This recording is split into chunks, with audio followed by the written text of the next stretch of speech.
भी तो हर जगह पर करनी सेना ही दिख रही है। दलितों को किसने पीटा? करनी सेना ने। और दलितों के साथ मिलकर किसने दंगा करा? करनी सेना ने। अब ये करनी सेना हो गई या किसी को नाम रखने का रोग लग गया पिछले दिनों में? और मैं मानता हूं इसके लिए अगर कोई जिम्मेवार है,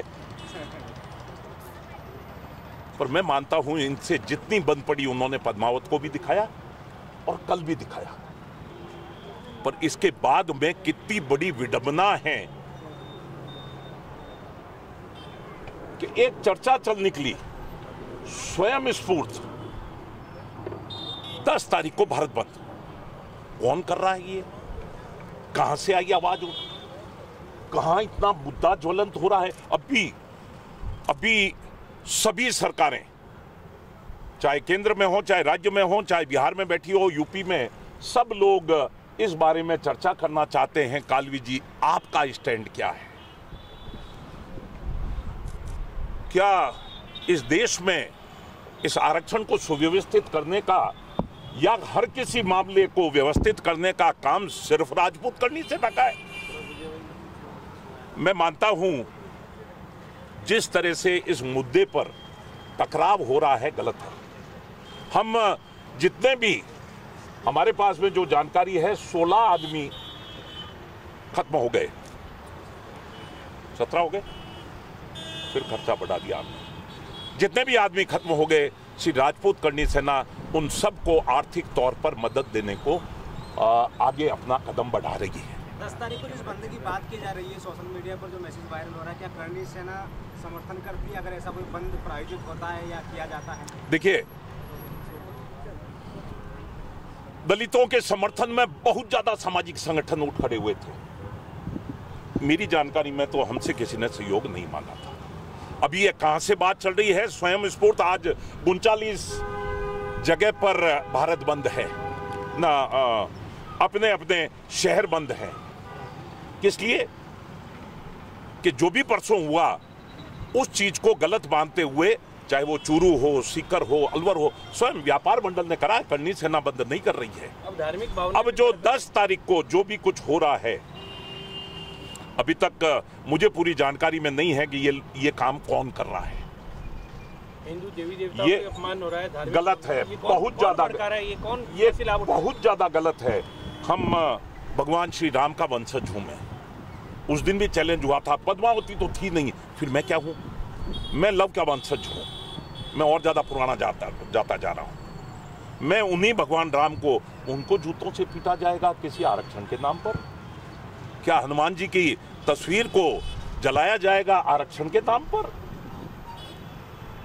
क्या इसी तरह की ये दुर्भावना निकालने का क्या ये तरीका है कि ये ब्राह्मणवादी व्यवस्था को हम इस तरह से कुचलेंगे? हम इस सामंतवादी व्यवस्था और सामंत अब नेता हैं।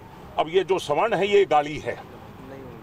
मैं सीधी सी मानता हूं ये छुआछूत है इस राजपूत बनिए ब्राह्मण से, जिनको सवर्ण कहकर इनसे छुआछूत की जा रही है। ये सीधी गाली है। रहा मामला 10 तारीख का, हमसे अभी किसी ने सहयोग नहीं मांगा है। हो सकता है उसमें करनी सेना के कुछ लोग भी शामिल हों, ब्राह्मण सभा की संस्थाएं भी शामिल हों, कुछ गुजर यादव वगैरह भी शामिल हों, पर यह स्वतः स्फूर्त मामला है। और मेरे मन में आज आपके सामने स्पष्ट करना चाहता हूं, किसी को समर्थन चाहिए तो 3 बातों पर। एक तो हम जैसा उसका नेतृत्व करता नहीं हो। मेरी छत्र छाया में फिर सब कुछ गायब होता है। मेरे को वॉलंटरीली विड्रॉ करता हूं, करनी सेना को छुट्टी है। एक, कोई भी इस तरह का नेतृत्व करता इसमें आगे नहीं आए, चाहे राजनीतिक हो चाहे सामाजिक। पहली शर्त तो मेरी ये है। दूसरी चीज, दलितों के खिलाफ नहीं हो, अपने पक्ष में हो सकता है। बहुतों की दुकानें जली हैं, हो सकता है वो 10 तारीख को इसी बहाने से बैर निकालना चाहते हो, नहीं हो ये काम। और तीसरा, इस आरक्षण की समीक्षा के लिए एक प्रयास किया जाना चाहिए। इसके लिए मैं इस चर्चा को इसमें डालना चाहता हूं। मैं इस बात को आगे बढ़ाना चाहता हूं। दलित के खिलाफ नहीं हो कोई भी मामला, अभूतपूर्व शांतिपूर्वक हो, मतलब स्वतः स्फूर्त बंद हो जाए। यहाँ जयपुर में सड़कों पर, अरे क्या हो गया, करनी सेना ओ पुलिस से लड़ रही है, दुकानें बंद कर रही हैं, क्यों? आज सीकर में करनी सेना ने बंद करवाया, आज चूरू में, आज 39 जगह देश में बंद हुआ, किसने करवाया?